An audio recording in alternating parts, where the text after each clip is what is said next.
Welcome back to Walking and Chewing on this Wednesday. Glad to be with you.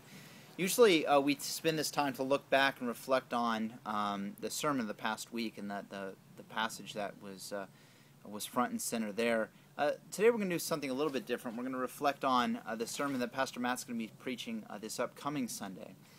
For those of you who attend Westerly, you're aware that part of what we do at Westerly is we take a verse and we center the life of the congregation around the verse for the year.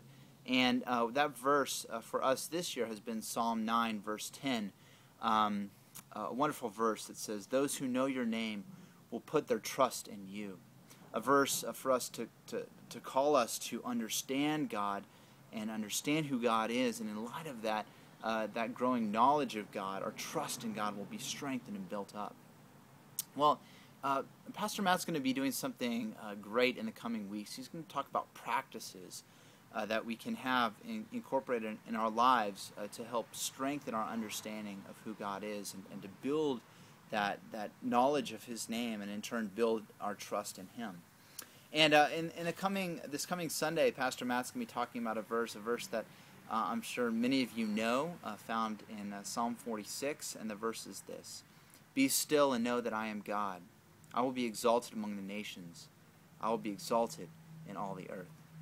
A wonderful verse calling us to stillness and quietness, and a verse that's really profoundly, especially in this day and age, profoundly countercultural in terms of the way that we live our lives.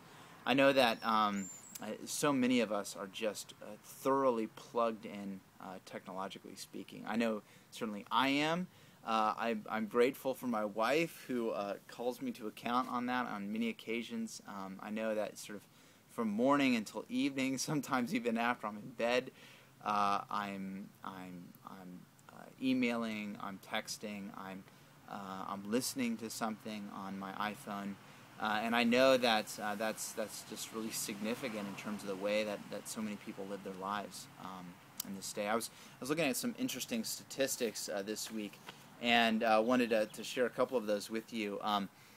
Both of these studies, two different studies, were both done in 2011, so I can only imagine that the statistics for this have increased year by year. I know that that's the case. I was actually looking at some studies from 2009, which were just totally outdated in terms of the reach of technology. But in 2011, over 200 trillion text messages were sent every single day. That's sort of a boggling number. And just to put that in proportion, if you're to take every piece of mail that's sent through the regular, through snail mail, through the post office in the United States, accumulate all of that, every single piece of mail sent throughout the whole year does not even reach that 200 trillion number. So more text messages are sent every single day than is post mail sent every year. That's just a remarkable number, and it shows just how much people are messaging. In 2011, the average number of texts sent by the American teen each month was nearly 3,500.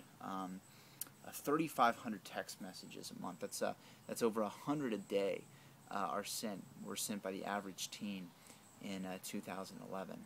I looked at this other study, and perhaps the most sort of interesting number I found was this. It says many Americans use their cell phones for entertainment. It says that, in fact, 42% of Americans say that they use their cell phones to combat boredom.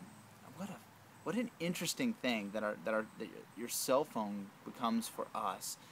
Something to combat boredom, and I think that's such a window into the soul of us as Americans, and the way that we understand life, and the way we understand what life is supposed to mean for us.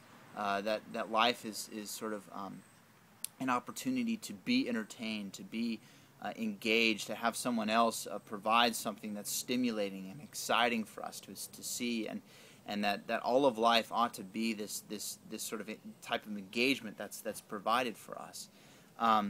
Whereas you take that in light of Psalm 46, and you see how radically different a scriptural view of a good life is. the call is there to be still and know that I am God. There's a direct connection between the stillness and the knowledge of God. And how many of us have that in our own lives? I know that's difficult for me. I'm sitting right now in my backyard, which is one of my favorite places to be quiet and to hear from God. And I'd ask you today to find that place and to find that time in your day to be still and to know that He is God, and to know who He is and who He is for you. I pray that you have a great day. I look forward to seeing you on Sunday and engaging God's Word with you.